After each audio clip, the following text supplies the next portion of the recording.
तो जी स्वागत है आपका। और हम करने वाले हैं आज दिल्ली पुलिस कांस्टेबल की बात। आपको सबको पता लग गया होगा कि एसएससी के कैलेंडर में दिल्ली पुलिस के लिए एक अलग ही जगह रखी गई है, स्पेशली दिल्ली पुलिस के कांस्टेबल के एग्जाम्स के लिए। 42,451 टोटल पोस्टें होने वाली हैं और इसके अंदर अलग अलग पोस्टें हैं जो दिल्ली पुलिस की हैं। एक ही तरह के कांस्टेबल की पोस्ट नहीं है, डिफरेंट पोस्ट हैं, उनके बारे में भी हम डिस्कस करेंगे।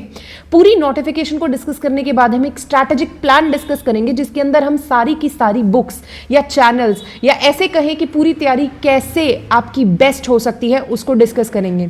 तो एंड तक वीडियो के बने रहिएगा ताकि आप अपनी तैयारी को 100% कंप्लीट कर सके और अपने लिए एक सिलेक्शन ऑफ सीट तो ले ही सके। आपको डराना नहीं चाहती, सबसे पहले ही मैं बता देती हूं कि जब भी आप एग्जाम की बात कर रहे हैं तो ये 30 लाख से ऊपर लोग भरते हैं इस एग्जाम को, और इस एग्जाम को लेने के लिए इस बार रखा गया है स्टाफ सिलेक्शन कमीशन को, क्योंकि इतना सारा क्राउड है और इस क्राउड को मेंटेन करना दिल्ली पुलिस के बस की बात ही नहीं है।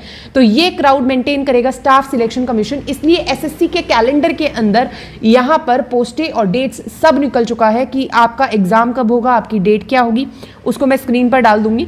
तो ये बेसिकली हम जिसकी बात कर रहे हैं वो है कांस्टेबल की पोस्ट। और कांस्टेबल एग्जीक्यूटिव की अगर बात करें तो हमारे पास अप्रॉक्सीमेटली 6,991 पोस्टें होने वाली हैं। इसकी पोस्ट के लिए 30 लाख से ऊपर तक की वैकेंसीज निकलने वाली हैं। अगर मैं बात करूं कांस्टेबल एग्जीक्यूटिव की पोस्ट मेल और फीमेल दोनों के लिए है। ड्राइवर की पोस्ट सिर्फ और सिर्फ मेल के लिए है। कांस्टेबल मिनिस्ट्रियल की पोस्ट दोनों के लिए है। हेड कांस्टेबल की पोस्ट दोनों के लिए है। तो इसके लिए मैं आपको एक चीज़ बताना चाहूँगी, जब आप बात कर रहे हैं तो आपके पास क्या है, दिल्ली पुलिस में कांस्टेबल एग्जीक्यूटिव की पोस्ट मेल और फीमेल जिसकी आज हम बात कर रहे हैं 6,991 पोस्टें हैं। मैं अकॉर्डिंगली सबके लिए बताने वाली हूं, लेकिन आप पहले ये सुन लीजिए कि इनके लिए आपको चाहिए क्या।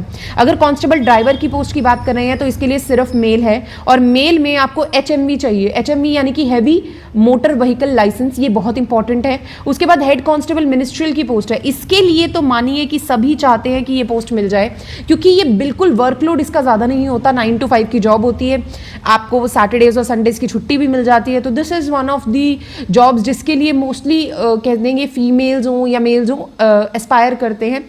तो आपको अफसोस भी नहीं होगा कि अगर आपकी ये लग जाती है, तो अगर आपका एसएससी वगैरह का कोई प्लान था तो ये अकॉर्डिंगली बेहतर होने वाली है। नो डाउट उसका पे स्केल ज़्यादा होता है, लेकिन काम भी वहाँ पे ज़्यादा होता है। Head constable assistant wireless operator या टेली प्रिंटर ऑपरेटर, तो इसके लिए आपको PCM चाहिए। बाकी आप किसी भी फील्ड में कुछ भी हो सकते हैं, लेकिन इसके लिए अगर आप अप्लाई कर रहे हैं तो PCM चाहिए। PCM चाहिए आपको 12th क्लास में। PCM का मतलब है आपका फिजिक्स, केमिस्ट्री, मैथ्स, बायो नहीं चलेगा। अगर आप मेडिकल के स्टूडेंट हैं तो ये आपके लिए बिल्कुल नहीं चलने वाला है, तो प्लीज ध्यान रखिएगा। दूसरी चीज जो एक इंपॉर्टेंट होने वाली है वो है कास्ट सर्टिफिकेट। कास्ट सर्टिफिकेट के साथ LMV चाहिए, लाइसेंस चाहिए आपको। किसका? लाइट मोटर व्हीकल का। ये कार का भी हो सकता है, ये 2 व्हीलर का भी हो सकता है। तो जरूरी नहीं है कि आपको 3 व्हीलर का ही चाहिए या 4 व्हीलर का ही चाहिए, आपको 2 व्हीलर का लाइसेंस चलेगा। तो ये दोनों आपके अपडेटेड होने चाहिए। ऐसा ना हो कि आप बाद में इसको बनवाएं, क्योंकि जब भी आपका फिजिकल होगा या कोई भी टेस्ट होगा, मेडिकल टेस्ट होगा, तो उसके टाइम पे आपको ये चाहिए। तो पहले जब जाकर बनवा लीजिए, this is very very important. ठीक है, तो अब बात करते हैं कि हमें चाहिए क्या होगा। अब रिक्वायरमेंट्स पे आते हैं। अगर मैं बात करूं एग्जीक्यूटिव की, पहले एग्जीक्यूटिव की बात कर लेते हैं, फिर इसके बाद लास्ट में तैयारी की बात करेंगे। एग्जीक्यूटिव की जो डेट है ऑनलाइन एप्लीकेशन की, वो 2 सितंबर को शुरू होगी 2025 में, और इसकी डेट ऑफ एग्जामिनेशन नवंबर-दिसंबर रखी गई है।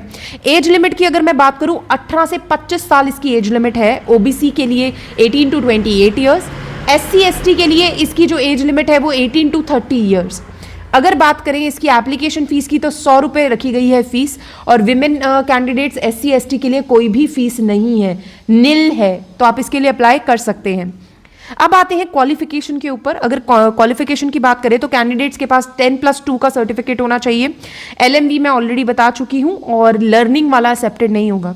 कुछ लोग क्या करते हैं कि बहुत ही ज़्यादा इंटेलिजेंट बनते हैं, सोचते हैं कि बाद में बनवा लेंगे, पर मैं एक बात बता दूँ, लर्निंग लाइसेंस एक्सेप्टेड नहीं होगा। लर्निंग लाइसेंस तो ऑन द स्पॉट भी मिल जाता है, तो उसको वो एक्सेप्ट नहीं करने वाले हैं, और इसको कन्वर्ट होने में 4 महीने, 3 महीने, 5 महीने, 6 महीने लग सकते हैं। तो पहले अपना आप ड्राइविंग लाइसेंस बनवा लीजिए प्लीज़।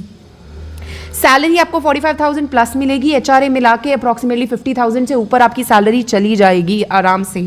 तो अगर आप एग्जीक्यूटिव के लिए अप्लाई कर रहे हैं तो 6,991 पोस्टें हैं और ये इसकी डिटेल्स हैं। इस पे हम थोड़ा सा अभी आगे भी जाते हैं, थोड़ा सा चेक करते हैं। अगर मैं बात करूं कंप्यूटर बेस्ड टेस्ट की जो कि होने वाला है एग्जीक्यूटिव के लिए, उसमें 1 जनवरी 2025 से लेकर अप्रैल 2025 तक आप तैयारी कर सकते हैं, अपने सिलेबस कंप्लीशन कर सकते हैं। लेकिन सबसे पहले सीबीटी में आएगा क्या, यानी कि जो आपका कंप्यूटर बेस्ड एग्जामिनेशन है उसमें आएगा क्या। जनरल नॉलेज और करंट अफेयर्स इसमें 50 मार्क्स के हैं, वेरी इंपॉर्टेंट। रीजनिंग है 25 मार्क्स की, न्यूमेरिकल एबिलिटी है 15 मार्क्स की और कंप्यूटर है 10 मार्क्स का। अब इसके लिए कोई भी अलग से टाइमिंग नहीं है, जैसे कैटेगरी वाइज टाइमिंग होती है, most of the papers have it, इसमें नहीं है। इसको आपको टोटल 90 मिनट्स दिए जाएंगे ये 100 मार्क्स के पेपर को क्लियर करने के लिए। तो आपको पूरे 90 मिनट दिए जाएंगे, आप आराम से इसको क्लियर कर सकते हैं। इसका जो नेगेटिव मार्किंग होगा वो 0.25 होगा, ठीक है। तो ये आपका सीबीई होगा। इसके बाद आपका फिजिकल एंड्योरेंस टेस्ट होगा इसके बाद आपका फिजिकल एंड्योरेंस टेस्ट होगा। उसके लिए अगर आपके पास रेस है तो मेल के लिए सिर्फ बात कर लेते हैं। अगर मेल की बात करें तो रेस के लिए 1600 मीटर्स 30 ईयर्स तक के मेल को 6 मिनट्स में कवर करनी है। लॉन्ग जंप 14 फीट की लगानी है और हाई जंप ये है, आप देख सकते हैं कैटेगरी। और 30 से 40 ईयर्स अगर आप एक सर्विसमैन है, दिल्ली पुलिस में ऑलरेडी काम कर रहे हैं, तो उनके लिए 7 मिनट्स 8 मिनट्स रिलैक्सेशन दी हुई है। तो ये रिलैक्सेशन के अकॉर्डिंग आप अपनी तैयारी कर सकते हैं। फिजिकल मुश्किल नहीं है, मैं ये नहीं कहूँगी, पर इसके लिए भी तैयारी की ज़रूरत तो आपको हमेशा ही पड़ेगी। इसके बाद आ जाते हैं हमारे पास फीमेल के लिए 1600 मीटर्स की ही रेस है, लेकिन इनके लिए टाइमिंग्स अलग हैं 8, 9 एंड 10। और इनके लिए जो अपने पास हाई जंप है और लॉन्ग जंप है उनके लिए डिफरेंट चीज़ें हैं, तो आप चेक कर सकते हैं अपनी। और प्लीज़ एक चीज़ याद रखिएगा, यहाँ पे रेस में ही बहुत सारी लड़कियाँ फेल हो जाती है, आगे सिलेक्ट ही नहीं हो पाती। तो अगर आप तैयारी कर रहे हैं तो अपनी फिजिकल एंड्योरेंस यानी कि फिजिकल एबिलिटी के ऊपर बहुत ध्यान दीजिएगा, क्योंकि मोस्टली लड़कियाँ पेपर तो क्लियर कर लेती हैं लेकिन फिजिकल में रह जाती हैं। अब आता है एनसीसी सर्टिफिकेट वाले, इनकी तो अलग ही दौड़ है दिल्ली पुलिस के अंदर। अगर आपका एनसीसी सर्टिफिकेट है आपके पास अगर एनसीसी सी से है तो 5 मार्क्स लगेंगे, बी से है तो आपके पास सर्टिफिकेट में 3 मार्क्स लगेंगे, ए से है तो 2 मार्क्स लगेंगे। यानी कि आपका जो भी प्री यानी कि सीबीई का एग्जाम होगा उसके अंदर सपोज आपके 65 मार्क्स आते हैं और आपके पास इनमें से कोई सर्टिफिकेट है तो अकॉर्डिंगली आपके +5, +3, +2 पहली बार में ही हो जाएंगे, बाद का वेट नहीं होगा। तो ये अगर एनसीसी का सर्टिफिकेट है, this is going to be very very important for you. अगर मेडिकल स्टैंडर्ड की बात करूं तो no specs and no tattoos allowed. आपको स्पेक्स नहीं लगी होनी चाहिए, ये एग्जीक्यूटिव के एग्जाम की बात है, स्पेक्स नहीं लगी होनी चाहिए। आपका विजन 6-12 होना चाहिए और no tattoos allowed on the body. कोई भी टैटू आपकी बॉडी के ऊपर नहीं होना चाहिए। तो इसके बाद हमें पता होना चाहिए कुछ एक स्टैंडर्ड्स हैं, कुछ एक चीज़ें हैं जो आपको पता होनी चाहिए कि बहुत रिक्वायर्ड है। हाइट की बात करें 170 सेंटीमीटर हाइट होनी चाहिए और 157 फीमेल के केस में हाइट होनी चाहिए। ये 5 आपको पता होना चाहिए कि आपको रिलैक्सेशन मिल जाएगा अगर आप SC ST से हैं या आपके पेरेंट्स दिल्ली पुलिस में ऑलरेडी काम कर रहे हैं तो 5 सेंटीमीटर का रिलैक्सेशन है पड़ा। चेस्ट की बात करें तो 81+4 यानी कि 81 सेंटीमीटर आपकी चेस्ट होनी चाहिए और +4 यानी कि अगर आप देखें तो उसमें इतना होना चाहिए और फीमेल्स के लिए नॉट एप्लीकेबल है। रनिंग और लॉन्ग जंप के लिए मैंने ऑलरेडी बता दिया है, तो ये रिक्वायरमेंट वेरी वेरी इंपॉर्टेंट है। अब आ जाते हैं दिल्ली पुलिस के ही एक और ब्रांच के ऊपर, that is ministerial. Delhi police constable में मिनिस्ट्रियल की जो पोस्ट होती है उसके लिए अगर मैं बात करूं, मैं हाइट से ही शुरू करती हूं। उनके लिए जो हाइट चाहिए मेल की वो 165 सेंटीमीटर चाहिए, फीमेल की सेम चाहिए। इनमें 5 का रिलैक्सेशन आपको मिल जाएगा। चेस्ट की अगर बात करें 78 से 82 चाहिए मिनिस्ट्रियल के लिए। प्लीज़ ध्यान रखिए, ये वाला जो था नॉर्मल दिल्ली कांस्टेबल के लिए था, ये मिनिस्ट्रियल वाले के लिए बात करें, वहाँ के नॉट एप्लीकेबल। रनिंग के लिए अगर बात करें वही सेम कैटेगरी रहेगी 1607 मिनट्स, 805 मिनट्स। और यहाँ पे लॉन्ग जंप की बात करें तो 12.5 फीट, 9 फीट और यहाँ पे हाई जंप की बात करें 3.5 और 3 फीट। तो ये चीज़ें आपको मिनिस्ट्रियल के लिए चाहिए। अब ये जो एग्ज़ाम है और जो हमारा पीछे वाला एग्जाम था एग्जीक्यूटिव का वो थोड़े डिफरेंट होने वाले हैं। सीबीई की बात करूं, कंप्यूटर बेस्ड एग्जामिनेशन, उसके बाद फिजिकल एंड्योरेंस टेस्ट होगा आपका और ये measurement test, typing, CFT computer formatting test, इसके बाद मेडिकल होगा। सिलेक्शन में कंप्यूटर बेस्ड टेस्ट में आपके 100 मार्क्स का पेपर होगा, और दूसरा फिजिकल एंड्योरेंस सिर्फ क्वालिफाइंग नेचर का होता है, तो क्वालिफाई कर गए तो आप सिलेक्ट हो जाएंगे। टाइपिंग टेस्ट 25 मार्क्स का होने वाला है, ये आपके लिए प्रॉब्लम हो सकता है। उसके बाद कंप्यूटर फॉर्मेटिंग से टेस्ट सिर्फ क्वालिफाइंग नेचर का है, तो ज़्यादा टेंशन लेने की लोड नहीं है, ज़रूरत नहीं है ज़्यादा टेंशन लेने की। अब चलते हैं इसके CBE के ऊपर। CBE यानी कंप्यूटर बेस्ड टेस्ट में होगा क्या, इसमें आएगा जनरल अवेयरनेस जो कि 20 मार्क्स का है, क्वांटिटेटिव एप्टीट्यूड जो कि 20 मार्क्स का है, जनरल इंटेलिजेंस आएगी जो कि 25 मार्क्स की है, इंग्लिश लैंग्वेज आने वाली है 25 मार्क्स की, पीछे वाले पेपर में इंग्लिश लैंग्वेज नहीं थी, कंप्यूटर्स आने वाला 10 मार्क्स का, 10 का उधर 10 का इधर। मिनिस्ट्रियल में एक थोड़ा सा पंगा है कि नेगेटिव मार्किंग इसकी 0.50 की है, जो कि मोस्टली होती है 0.25 यानी 1/4 की। तो अगर आपका एक क्वेश्चन गलत होता है तो आधा मार्क्स गया, 2 क्वेश्चन गलत होते हैं तो 1 मार्क्स पूरा का पूरा गया। तो ये बहुत गड़बड़ है इसके अंदर, बट ठीक है क्या ही कर सकते हैं। तो इसके लिए आपको तैयार रहना पड़ेगा। दिस इज गोना बी कहते हैं ना एक तरह से आपके लिए चैलेंज होने वाला है, क्योंकि ये एक ही पेपर है मोस्टली जिसके अंदर ये सब होता है। दूसरा आ जाता है जॉब लोकेशन। जॉब लोकेशन इसकी ऑब्वियसली दिल्ली की होगी, क्योंकि दिल्ली के लिए ही पेपर हो रहा है। अब आ जाते हैं सैलरी स्ट्रक्चर पे। तो सैलरी स्ट्रक्चर में ग्रेड पे आपको 2400 रुपये दी जा रही है, बेसिक पे 25,000 रुपये। इनिशियली आपके हैंड में 46,000 से ऊपर वैल्यू होने वाली है, 50,000 तक लगा लीजिए। ये आप अगर अदर पोस्ट के लिए अप्लाई करते हैं ये उनकी सैलरी है। ऑनलाइन फॉर्म 7 अक्टूबर 2025, 5 नवंबर 2025, एग्जाम दिसंबर से जनवरी में हो जाएगा। 1 साल की मेहनत और अगले साल आपकी बॉडी पे होगी वर्दी ताकि दिल्ली पुलिस की। तो अगर आप भी तैयारी कर रहे हैं तो ऑल द वेरी बेस्ट, लगे रहिए। अब इसके लिए मैं कहूँगी कि आपको कम से कम 4 महीने देने चाहिए प्रैक्टिस को। देखिए मैं सच बोल रही हूँ, बिकॉज सिर्फ 10 मिनट मिलेंगे आपको 30 वर्ड्स पर मिनट लिखने हैं इंग्लिश में और 25 वर्ड्स पर मिनट लिखने हैं हिंदी में। तो अगर आप लकी हैं तो ही ये क्लियर कर पाएंगे। और इसमें एक वर्ड की गलती कितना नुकसान कर सकती है ये आप भी जानते हैं और मैं भी जानती हूँ। अगले साल तक बात चली जाएगी, तो आप सोच लीजिए आपको क्या करना है। कंप्यूटर फॉर्मेटिंग टेस्ट की बात करते हैं, ये भी 10 मिनट का होगा, ये क्वालिफाइंग नेचर का है। इसके अंदर आपको MS वर्ड, ठीक है, एक्सेल और पावर पॉइंट के लिए करना पड़ेगा। पावर पॉइंट के लिए मेहनत करनी पड़ेगी। बेसिक चीज़ें इंसर्ट करना क्लिप आर्ट को, और क्या कहते हैं उसको बोल्ड करना, टेक्स्ट इंसर्ट करना, टेक्स्ट बॉक्स इंसर्ट करना, बहुत बेसिक चीज़ें होने वाली हैं। 10-10 मिनट आपको दोनों के लिए दिए जाएंगे, एक्सेल के लिए भी और पावर पॉइंट के लिए भी। तो आपको ये आना चाहिए सब कुछ। तो अगर ये है सिर्फ क्वालिफाइंग नेचर का, ये तो 10 दिन के अंदर भी आप तैयार कर लेंगे। कईयों का तो ऑलरेडी आता होगा जिन्होंने स्कूल में किया है। तो ये वही बेसिक चीज़ें होने वाली हैं। मेडिकल स्टैंडर्ड में 6/12 का विजन होना चाहिए, विद स्पेक्स भी चलेगा, जो कि पीछे नहीं चल रहा था। तो ये याद रखिए कि यहाँ पे चलेगा, लेकिन एग्जीक्यूटिव वाले केस में नहीं चलेगा। तो ये तो हो गई जी सारी की सारी इसकी बात, फॉर्मेटिंग की बात, आई मीन पेपर की बात, नोटिफिकेशन की बात। अब चलते हैं हम कैसे करेंगे तैयारी। तो अब तैयारी की जब बात आती है तो स्ट्रैटेजी पे आ जाते हैं। अगर हम बात करते हैं स्ट्रैटेजी की, तो स्ट्रैटेजी में प्रेपरेशन फेज जो आपका शुरू होगा 1 जनवरी से कम अप्रैल का मंथ लगा के चलिए कि आपकी तैयारी को लगेगा ही। तो आप अप्रैल 2025 तक पूरी अपनी तैयारी कर सकते हैं। कंप्यूटर के 10 मार्क्स हैं, तो कंप्यूटर सबसे पहले शुरू करते हैं। देखिए मैं कुछ चीज़ कहना चाहूँगी। अगर आप बात करते हैं कंप्यूटर्स की बात करते हैं, GS सेक्शन की बात करते हैं, रीजनिंग की बात करते हैं और मैथ्स की बात करते हैं, इनमें से इन तीनों में मैं कहूँगी कि आपको फुल मार्क्स लेने ही चाहिए। क्यों? क्योंकि ये ऐसी चीज़ें हैं जिनमें फुल मार्क्स आ सकते हैं। GS के अंदर it is not possible to secure full marks, क्योंकि आपको नहीं पता वो करंट अफेयर कहाँ से डाल देंगे। तो उसके लिए अगर आप नहीं कर रहे हैं तो भी चलेगा, लेकिन अगर आप तैयारी कर रहे हैं तो प्लीज़ अच्छे से कीजिए। इनमें एटलीस्ट पूरे मार्क्स लाने की कोशिश कीजिए, ठीक है। तो पूरे मार्क्स, इसके लिए मैं 9 और 10 का कट ऑफ कह रही हूँ कि आपको लेना चाहिए।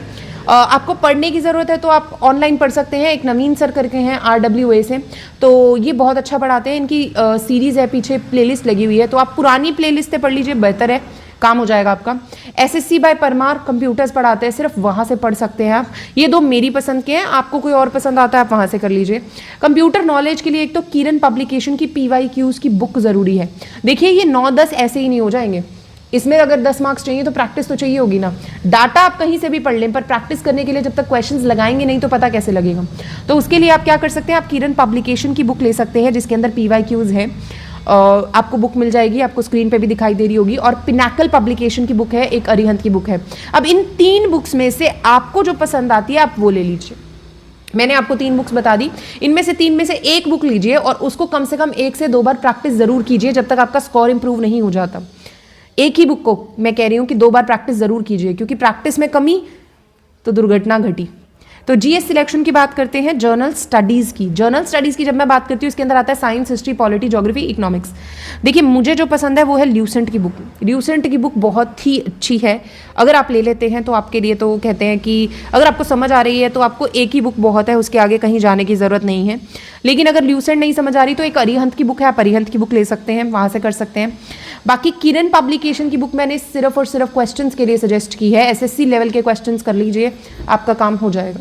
स्टैटिक जीके के लिए आपके पास नवीन सर हैं आरडब्ल्यूए से, वो अच्छा कराते हैं, तो आपके लिए स्टैटिक वहाँ से करना सही रहेगा। करंट अफेयर्स मैं नहीं कहूँगी कि आप डेली अटेंड करें, क्योंकि अगर आप सारा का सारा टाइम करंट अफेयर्स को डेली देना शुरू कर देंगे तो आपकी तैयारी में कमी रह जाएगी, क्योंकि करंट अफेयर्स आपका टाइम तो कंज्यूम कर लेंगे लेकिन आप यहाँ पे श्योर नहीं हैं। इसीलिए मैंने आपको जीएस के लिए नहीं बोला कि आप पूरे मार्क्स लेके आइए, क्योंकि आप श्योर नहीं है कि इधर के जो क्वेश्चंस आएंगे या जिस तरह के क्वेश्चंस पूछे जाएंगे टेढ़े मेढ़े, आप क्लियर कर भी पाएंगे कि नहीं। तो ये बहुत इंपॉर्टेंट है कि आप ध्यान रखें कि अगर आप कर रहे हैं तो ये स्टैटिक जीके और ये जीएस वाला पार्ट अच्छे से कर लें। ल्यूसेंट बहुत सफिशिएंट है, मैंने खुद पढ़ रखी है, बहुत अच्छी बुक है, तो आपके लिए मदद हो जाएगी। उसके बाद आ जाते हैं एसएससी के लिए। एसएससी की बुक आप ले सकते हैं। दूसरी चीज़ मैं कहना चाहूँगी, अड्डा 24/7 और टेक्स्ट बुक के ऊपर यहाँ पे टेस्ट चल रहे होते हैं, तो आप इन जाके टेस्ट को लगाइए, और अगर आपको पसंद आते हैं तो आप इनका सब्सक्रिप्शन भी खरीद सकते हैं, ताकि आप टेस्ट या मॉक पेपर्स दे सकें। मॉक पेपर्स बहुत इंपॉर्टेंट होते हैं, लेकिन लास्ट का जो 2 महीना रह जाएगा ना, उसमें मॉक पेपर्स देने का बहुत फायदा है, क्योंकि ये आपकी स्पीड बना देते हैं। और अगर आप अभी से शुरू करेंगे तो ये दिक्कत है कि बाद में ओवर कॉन्फिडेंस के चक्कर में ये हो सकता है कि पेपर के टाइम पे आप प्रैक्टिस करें ही ना। तो बेस्ट रहेगा कि अगर मॉक्स करने ही हैं तो लास्ट के 2 महीने मॉक्स के लिए ही रखें। रीजनिंग की बात करें, टॉपिक वाइज पढ़िएगा, ऐसा नहीं है कि एकदम से आपने उठा के सब कुछ पढ़ देना है। अपने पास एनालॉगी हो गई, सिलगोजम हो गए, तो ये एकदम नहीं पढ़ना है, ये टॉपिक वाइज पढ़िए, और हर टॉपिक को 2 दिन दीजिए। एक दिन टॉपिक को पढ़िए, कुछ क्वेश्चंस कीजिए, 15-20 क्वेश्चंस कीजिए, उसके बाद नेक्स्ट डे उन्हीं क्वेश्चंस को कम से कम 50-60 क्वेश्चंस उसी टॉपिक के लगाइए और उसको एक बार रिवाइज कीजिए, तो ये बेहतर रहेगा 2 दिन एक टॉपिक को। दूसरा, इसमें एसएससी के PYQs आप कर सकते हैं, किरण पब्लिकेशन की बुक है, वहाँ से कर लीजिए। टिप्स और ट्रिक्स को कॉपी पे लिखने की आदत डालिए, एक छोटी सी नोटबुक बनाइए सिर्फ रीजनिंग की, जिसके अंदर आप टिप्स और ट्रिक्स लिख सकते हैं। किरण पब्लिकेशन की, दिशा पब्लिकेशन की बहुत अच्छी बुक है, RWA की सर ने एक बुक निकाली है, मैं मेंशन कर देती हूँ स्क्रीन के ऊपर, वो भी बहुत अच्छी है रीजनिंग के लिए, स्पेशल दिल्ली पुलिस के लिए है वो, तो आप जाके उसको भी यूज़ कर सकते हैं। मैथ्स की बात करूँ टॉपिक वाइज, मेरा यहाँ पे भी यही कहना रहेगा कि अगर आप टॉपिक वाइज कर रहे हैं, और इसके लिए भी टिप्स और ट्रिक्स की एक नोटबुक ज़रूरी है। अगर नोटबुक नहीं होगी तो दोनों में आपको निकालना बहुत मुश्किल हो जाएगा, क्योंकि 4 महीने की मेहनत को जब रिवाइज करने पर आएंगे आप दोबारा से 4 महीने नहीं दे सकते हैं, तो आपको एक नोटबुक मेंटेन करनी बहुत ज़रूरी है। YouTube पर आपको बहुत सारे टीचर्स मिल जाएंगे, या आप पेड कोर्स से करना चाहते हैं वो आपकी मर्जी है। रेलवे और एसएससी की बुक ले लीजिए इसके लिए मैं आपको रिकमेंड करूंगी किरण पब्लिकेशन की। एक किरण पब्लिकेशन की है, एक अपने पास आ जाती है दिशा पब्लिकेशन की बुक, दिशा पब्लिकेशन की, और एक पिनाकल की बुक है, बहुत सही बुक है। तो आप इनमें से जो लेना चाहें, आप तीनों में से कोई भी बुक रेफर कर सकते हैं। तो इसके साथ ही हमारी तैयारी में जो मेरा कंट्रीब्यूशन होने वाला था वो मैंने पूरा कर दिया है। अगर आपको लगता है कि आपको बहुत सारा टाइम है तो आप गलत हैं, क्योंकि आपका कंपटीशन एक बच्चे से नहीं है, 30 लाख लोगों से है। तो 30 लाख लोगों में सिलेक्शन आपको 40,000 में चाहिए, तो तैयारी भी तो उसी तरह की होनी चाहिए ना। तो ऑल द वेरी बेस्ट, लगे रहिए और आगे शेयर कर दीजिएगा अगर इस वीडियो की ज़रूरत किसी को भी है तो। धन्यवाद।